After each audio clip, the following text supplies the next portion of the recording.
All right, let's get right into it. We're about to unpack one of the biggest, most heated debates in all of American history. We're talking about the clash over imperialism right at the turn of the 20th century. And this wasn't just a political squabble. This was a fight over the very soul of the country. And really, it all boiled down to this one huge question: empire or republic? Was America destined to become this massive global power, stretching its influence across the seas? Or should it hold true to its original identity as a republic, staying out of messy foreign adventures? This tension was everything. You've got to picture the scene around the 1890s. This was a nation literally wrestling with its own future. On one side, you had people arguing that America was a powerhouse that had a duty to expand. And on the other, you had folks saying, whoa, hold on a second. Grabbing colonies overseas, that goes against everything we're supposed to stand for. So let's start with the imperialists, because their arguments were actually really convincing to a lot of people back then.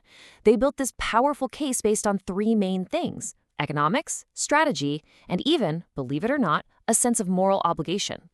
Now, here's a wild thought. A huge reason for the push to expand was a pretty strange problem. America was just too good at what it did. Its factories and its farms were churning out way more stuff than Americans could ever buy. So this massive surplus created this desperate need for new overseas markets to sell to and new places to get raw materials from. It felt less like greed and more like, hey, we need this to survive. And this is where the whole idea of empire gets a little more subtle. See, it wasn't always about planting a flag and sending in the army. There was this other thing called economic imperialism, basically controlling a place through money. A perfect example is this guy, Minor Keith, and his United Fruit Company. The U.S. never officially took over Costa Rica, but Keith's company pretty much ran the entire economy: the land, the railroads, the whole shebang. It was imperial power, just without the official paperwork. Okay, so beyond the money, there was this really deep strategic fear. In 1890, the U.S. Census Bureau made a huge announcement. The western frontier was officially closed. For a nation built on the idea of constantly pushing west, this was a massive psychological blow. Imperialists basically said, well, if the frontier at home is gone, we need new frontiers overseas to keep our competitive spirit alive. And this feeling got a huge boost from thinkers like Alfred Thayer Mahan. His book on sea power was a total game changer. His point was incredibly simple and direct. If you want to be a big deal on the world stage, you have to control the seas. Period. And Mahan's logic was just so clear. As you can see here, he laid out this simple three-step playbook. First, control the world's trade routes. Okay, how do you do that? Step 2, build a massive, modern steel navy. But here's the catch.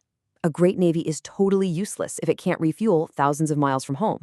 And that leads to step 3. You absolutely must have overseas bases and coaling stations. It was this brilliant argument that connected the economy directly to military power. And honestly, it's a playbook that navies still follow today. So we've got money and military strategy. But the case for empire was also wrapped up in this powerful, almost philosophical argument. It wasn't just sold as something practical, it was often framed as a divine duty, like a mission straight from God. A key part of this was a pretty brutal idea called social Darwinism.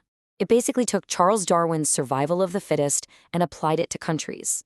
The thinking went that it was just the natural order of things, for strong, fit nations to go out and dominate the weaker ones. And this idea got all mixed up with some really intense religious and racial theories. A leading voice here was a minister named Josiah Strong. He argued that the Anglo-Saxon race was basically the pinnacle of civilization, and that it had a divine mission, God's plan, he said, to expand and spread its supposedly superior culture and values all over the world. It was a really powerful and, frankly, very dangerous combination of ideas. But as you can imagine, this vision of a divine, expanding America did not sit well with everybody. In fact, it was met with some incredibly fierce resistance. A whole anti-imperialist movement sprang up to argue that this path was a total betrayal of what the nation was all about. The anti-imperialists hit back with this fundamental question. They looked at the push to conquer places like the Philippines and asked, is this vision of empire really American? Is this compatible with the ideals of the American Revolution? And their answer was a loud, clear no. And right here on this slide, you can see their core argument.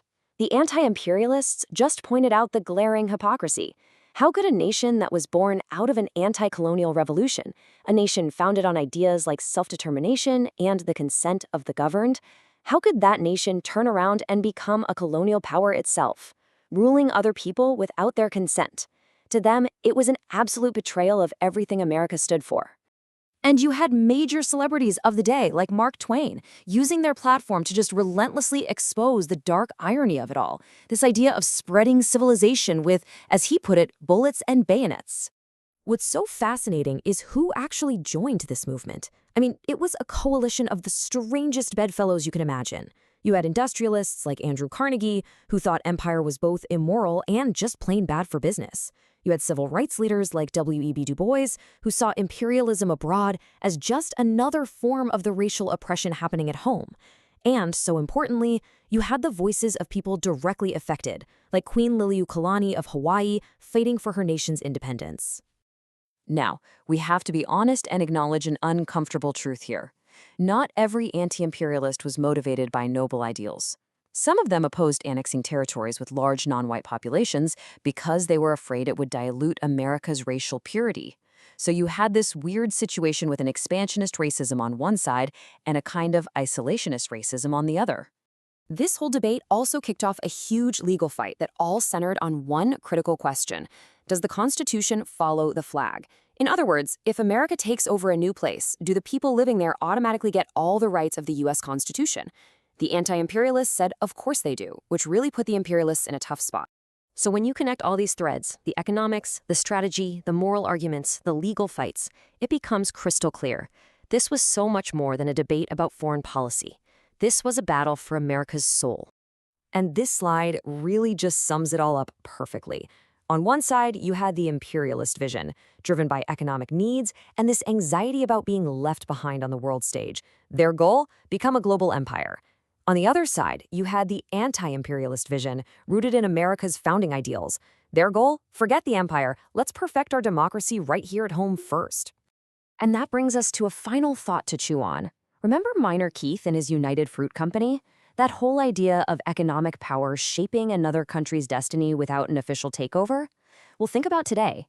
When you see giant multinational corporations expanding across the globe, looking for new markets or new resources, is that, in a way, a modern version of that same economic imperialism?